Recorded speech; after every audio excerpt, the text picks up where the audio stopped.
Hi, Hi. welcome back. We've been discussing whether or not you should pull a few new characters for a couple days now, but today we're going to be talking about the opposite. Some of these new characters have some very great teammates in older units, so people who may not have these older units may miss out on their new characters' best teams. So, if you don't have some of these characters, you may be interested in this list. Today we're going to be discussing a few very important rerun characters that are absolute must-pulls for a few of the newer DPS units. It's time for a lesson. Before we start, you should like, comment, and subscribe for more content like this in the future. You should join the Expression Discord server for a fun community all about Star Rail, where you can also find many discussions just like this one. Finally, we're very close to reaching 2,500 subscribers before the end of the year, so I'd truly appreciate it if you could help me get there. Now let's get on to it. First, let's talk about the parameters and rules of this list. First, I'm going to talk about the most important valuable characters to be reran, and the units will get less important as we go on. I'm also going to be basing the importance on multiple factors, including, possibly most importantly, low ownership rates. The characters that are the most valuable but have the lowest ownership rates are going to be higher on the list. However, I don't have ownership rates of all the characters, missing the ones from 2.4 up until 2.7 because I couldn't find a list for 2.7 ownership unfortunately. The first character I can think of being very valuable when they rerun is Jade. Of course, we all know the Herda is coming in 3.0. In my last video, which you should check out by the way, we discussed both her and Aglaia, and the conclusion was they're both pretty damn good. The Herda specifically is definitely a top 5 DPS, which isn't exactly Fei Xiao and Acheron level, but still incredibly strong. One of her best teammates is obviously Jade. She probably has the most opportunities out of the 3 big follow-up attack or addition units to do as many follow-up attacks as possible, because you simply need to attack enemies for her to be strong. A1 Jade also makes Herda way more powerful in the MOC and Apocalyptic Shadow than she would usually be, so even if you don't have Jade at E0, then if you get Herda you may want to consider pulling for E1 Jade as well. Not necessary, but definitely useful. A1 Jade is also one of the most fun Fei Xiao teammates. Sure, she doesn't provide as much buffs as Topaz or Moza would, but she still provides some, especially the insane amount of speed she provides, allowing you to be able to reach 160 speed with Fei Xiao easily, and helps you focus on other stats with your relics. E1 Jade is also a pretty powerful unit in the MOC herself, and as a rerun unit, people are more likely to pull for her and have eidolons for her, so if you have Fei Xiao and want to try some fun teams that are still very effective in scenarios where the enemies have quantum weakness, and also if you plan on pulling for Big Herda, then a Jade rerun is very valuable for you. Number 2 on the list is going to be HuoHuo. If you've been watching gameplay of Aglaia's that's been all over YouTube lately, then you'll notice that almost every Aglaia team uses HuoHuo. We also spoke about Aglaia in the last video, and she's also a very powerful unit. One of her only weaknesses is needing Sunday, but a unit that she doesn't specifically need, but is still incredibly powerful for her, is HuoHuo.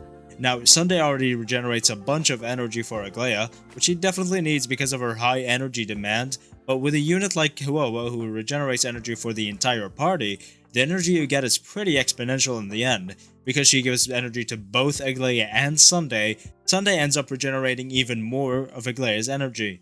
We also can't ignore the fact that HuoHuo is going to be a lot more powerful when more and more Remembers units come out, especially like Castoris, who we all expect to be incredibly powerful. The more units that have a high energy demand that come out, the more HuoHuo becomes valuable, unless she gets power crept somehow. However, that doesn't seem to be plausible right now. There are barely any abundance units in the entire 3.x update. If I remember correctly, there are also no abundance 5 stars all the way from 3.0 to 3.3, meaning HuoHuo is going to stay on or near the top of the abundance roster for a while.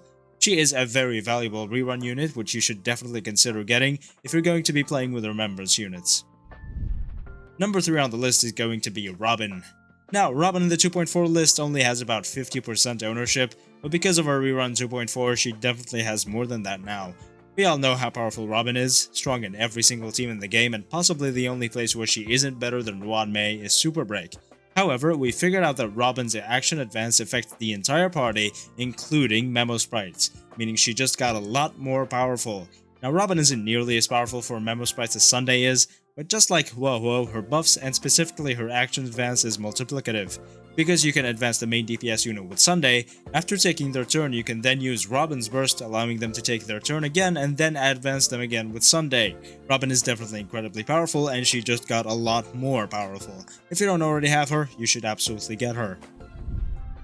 Next up, Jiaoqiu. Now may have been one of the first CCs to jump on the Jiaoqiu skip wagon. Oh my god, bro. Oh, hell no, man. What the fuck, man? But he legitimately proved everyone wrong.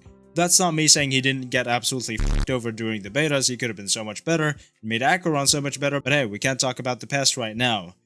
Jiaoqiu is definitely Acheron's best in slot support, as we've always known. However, the edge he gives Acheron over what Pella would give her might genuinely be what gives her an edge over Firefly and Rappa. Without Jiaoqiu, Acheron is definitely on their level, but because of Jiaoqiu, she can still come out on top and even compete with Fei Xiao in some people's eyes, including mine. Jiaoqiu has pretty low ownership rates because of all the nerfs he got and the controversy surrounding him, and because of his dog-ass NPC outfit. Definitely one of the worst looking characters in the game, but I digress. Jiaoqiu is also pretty non-susceptible to power creep in most people's accounts. If you have an E2 S1 Acheron, then the next theoretical Acheron support that's stronger than Jiaoqiu is going to take his place. However, since most of the player base definitely has just E0 Acheron, and since she needs 2 Nihility units, he'll just be used alongside the next best Acheron support, so it's still going to be powerful and viable, especially if their next support uses Death Shred as their debuff, because if they do, then someone like Pella who reduces death as her main gimmick will be less useful, as you'd be going into diminishing returns territory if you use them together, and the fact that Death Shred and some other damage increasing debuffs scale with each other. So, unfortunately for me, who's never going to pull for Jiaoqiu off of principle, Jiaoqiu is a very powerful unit for Acheron who you should probably get. Finally, I want to give an honorable mention to Fei Xiao. She doesn't really quite make this list because even though I don't have the info, I imagine many players, definitely above the 50% or 60% line, have her.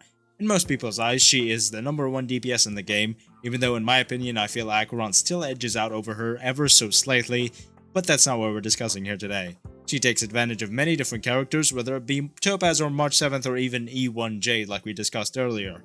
And the most prominent one has to be, of course, Robin, who is the strongest support. I am 100% convinced that the fact people see Fei Xiao as the best DPS in the game is because she takes advantage of all of Robin's buffs so efficiently.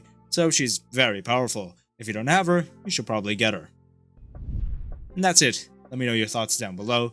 If you think any other characters should be included in this small list, then speak your truth, kings and queens and everything in betweens. Thank you for watching. Like, comment, and subscribe for more content like this in the future, and join the Express Run Discord server for a fun community all about Star Rail, and to get news and updates about any character reruns ahead of time. Thank you again, and I will see you next time.